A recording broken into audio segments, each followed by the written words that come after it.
Alors, on reprend notre parcours là où on l'avait laissé.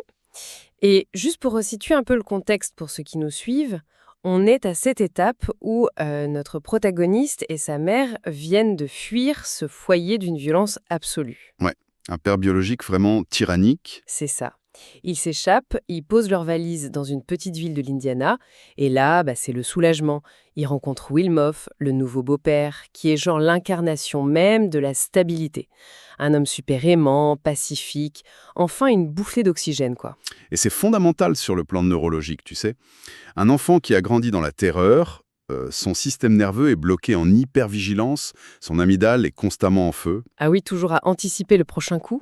Exactement. Et là, avec la présence constante et douce de Wilmoth, l'alarme interne commence enfin à s'éteindre. Il découvre le luxe de baisser la garde. Mais bon, la tragédie, c'est la brutalité avec laquelle cette bulle de paix va exploser. Oui, parce que cette illusion de sécurité, elle est littéralement pulvérisée. Wilmoth est assassiné et le récit ne nous épargne vraiment aucun détail. C'est d'une violence inouïe. L'enfant est dans son bus scolaire, la police évacue les lieux et en descendant, il jette un œil sous le châssis du bus. Et là, c'est le choc visuel absolu. Mais vraiment, il aperçoit sur l'asphalte du sang et de la matière cérébrale. Et c'est pas juste du voyeurisme de la part de l'auteur de raconter ça, tu vois. C'est le déclencheur psychologique absolu. Toute la noirceur de son passé lui remonte à la figure. Bah oui, parce que la leçon que son cerveau en tire instantanément, c'est que la sécurité est une illusion fatale. Au moment précis où il a baissé la garde, où il a fait confiance à la vie, paf, le monde le punit avec la pire atrocité possible. L'espoir rend vulnérable, en fait. C'est exactement la conclusion qu'il en tire. Et donc son architecture psychologique s'effondre, il va pas chercher d'aide, il va pas rebondir, il va juste entamer une longue descente aux enfers dans la médiocrité. Et c'est ça notre mission aujourd'hui. On va décortiquer comment, acculé par le deuil et un environnement ultra hostile, il va toucher le fond avant de s'inventer une méthode de restructuration mentale, comment dire, d'une brutalité libératrice. Ouais, le fameux effondrement avant la Renaissance. C'est ça. Mais parlons de cet environnement hostile, parce que c'est pas juste une métaphore. La ville de Brazil dans l'Indiana, c'est un endroit où le racisme ambiant est complètement décomplexé.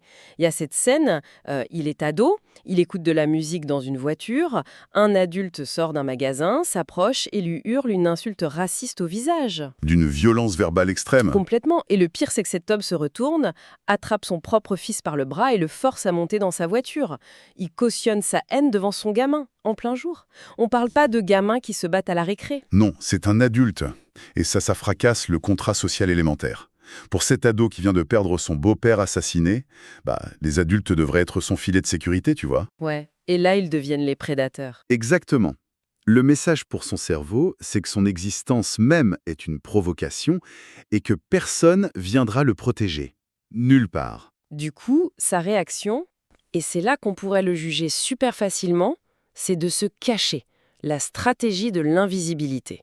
Il se met au fond de la classe, il s'enfonce dans sa chaise et surtout, il triche. Pendant 8 ans, 8 ans de triche méthodique. voilà. Il copie sur ses voisins, il se laisse couler, surtout en langues étrangères. Et tu sais, en lisant ça, je me suis fait une réflexion. On pourrait dire, c'est juste un ado fainéant. Mais en fait, je suis persuadée que c'est pas de la paresse. C'est un mécanisme de survie instinctif. Ah, mais je suis totalement d'accord avec toi. Parce que face à des gens qui te haïssent et te considèrent comme un moins que rien, essayer de réussir, c'est prendre le risque d'échouer, non? Et si tu échoues, tu valides leurs insultes. Alors que si tu triches, si tu te désengages, techniquement, tu joues pas, donc tu peux pas perdre. C'est une analyse super fine et la science te donne raison. C'est ce qu'on appelle le stress toxique. Ah, ce concept qu'on avait déjà un peu effleuré avant. Ouais, exactement. En gros, quand tu es constamment exposé à un environnement perçu comme mortellement dangereux, ton cerveau est inondé de cortisol. Et ça court-circuite littéralement l'hippocampe. La zone de l'apprentissage, c'est ça? C'est ça. Ton processeur central est accaparé par la survie. Comment tu veux mémoriser du vocabulaire espagnol quand ton cerveau utilise toute son énergie pour analyser l'humeur des adultes ou chercher la sortie de secours? C'est physiquement impossible, en fait. Totalement. C'est une inhibition vitale à court terme, mais qui sacrifie ton avenir. Et le pire, c'est qu'il finit par internaliser le discours de ses agresseurs. Il endosse l'identité du raté parce que c'est la stratégie qui demande le moins d'énergie. Il se conforme à leurs attentes les plus basses pour éviter la friction. Tu sais, ça fait vachement écho à ce qu'on voit aujourd'hui dans le monde du travail ou à la fac. Des gens qui font du quiet quitting ou qui ont un syndrome de l'imposteur paralysant, souvent, c'est lié à un environnement toxique. On s'éteint pour se protéger. Ouais, c'est le même mécanisme de désengagement. Mais bon, cette stratégie de l'esquive, elle a une faille majeure. La réalité finit toujours par te rattraper. Voilà, le mur de la réalité. Et le mur, pour lui, il prend la forme d'un simple courrier. La lettre de l'école, les bulletins de notes catastrophiques, les absences, tout est imprimé noir sur blanc. L'illusion de contrôle s'effondre. Et c'est là, à ce moment précis de bascule, qu'il invente son outil central, le miroir des responsabilités. Ah, le miroir des responsabilités. Faut vraiment qu'on en parle parce que c'est l'opposé total de la psychologie positive de base. Ah oui, c'est pas du tout un truc du genre je m'aime et je suis formidable. C'est la destruction totale de l'ego. Tu sais à quoi ça m'a fait penser, Sam? À un audit financier. Un audit, comment ça? Imagine une boîte qui fait faillite. Les dettes s'accumulent, les huissiers débarquent. Tu vas pas sauver la boîte en mettant des affiches inspirantes dans la salle de pause, tu vois? C'est clair, hein. Faut regarder les comptes. Exactement. Faut ouvrir les registres, regarder les chiffres rouges bien en face et admettre les erreurs stratégiques même si ça fait mal. Le miroir, c'est ça. C'est un audit impitoyable de sa propre vie. Il se met devant la glace et il se dit des vérités brutales sans aucun filtre du genre « t'es pas intelligent, t'es en surpoids, t'as menti ». L'analogie est parfaite, vraiment. C'est évacuer l'émotionnel pour ne garder que les faits bruts. Son ego, qui le protégeait en le positionnant en victime, il le pulvérise avec ses vérités froides. Mais du coup, l'objection évidente, c'est que ça peut te paralyser. Si tu te dis juste que t'es nul devant un miroir, tu déprimes quoi. Ouais, tu t'effondres. Alors comment il passe à l'action? Et là, j'adore le détail d'exécution, les post-it. Les fameux post-it collés sur le miroir. Voilà, c'est pas pour faire joli. J'ai l'impression que c'est le pont psychologique parfait. Il transforme la vérité écrasante en micro-objectif. Genre, au lieu de se dire faut que je devienne un génie demain, c'est juste lis une page ce soir. C'est cliniquement très juste, c'est la granularité de la tâche. Il capte toute cette négativité, le dégoût de soi, la haine des autres, et il en fait un carburant pur. Un post-it égale une action immédiate. Le miroir devient un bureau de négociation en fait. Exactement. Mais même avec le post-it, il y a un problème pratique. Son cerveau est toujours bousillé par le stress, donc s'asseoir pour apprendre de façon classique, ça marche pas. Les mots dansent sur la page. Oui, l'apprentissage normal est impossible. Donc sa méthode est d'une rusticité folle. C'est fou ce passage. Il s'assoit à la table de la cuisine et il recopie, à la main, des manuels entiers. Mot pour mot, page après page.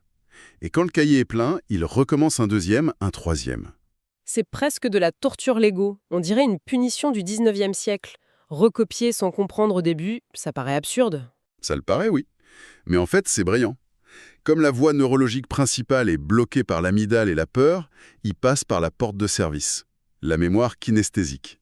Ah, la mémoire du corps. Oui, l'effort physique d'écrire, les crampes dans la main, c'est de la neuroplasticité forcée.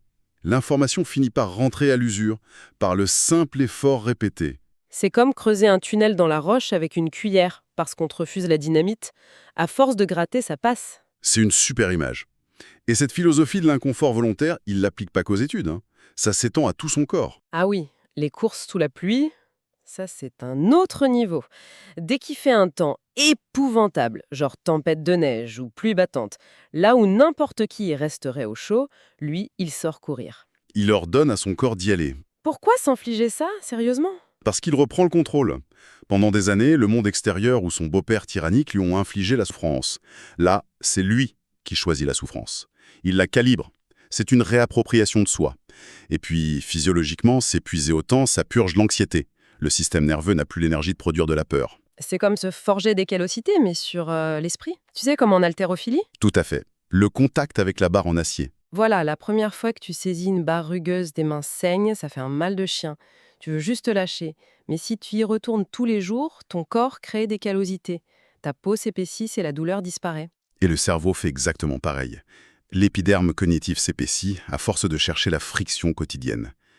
La souffrance devient une armure impénétrable. Et ce qui est fascinant, c'est que le résultat de tout ça, c'est pas un mec rempli de haine qui veut se venger de sa ville. Non, c'est l'inverse, c'est l'apaisement. Ouais, une fois qu'il est focus sur son chantier de reconstruction, il réalise un truc de dingue.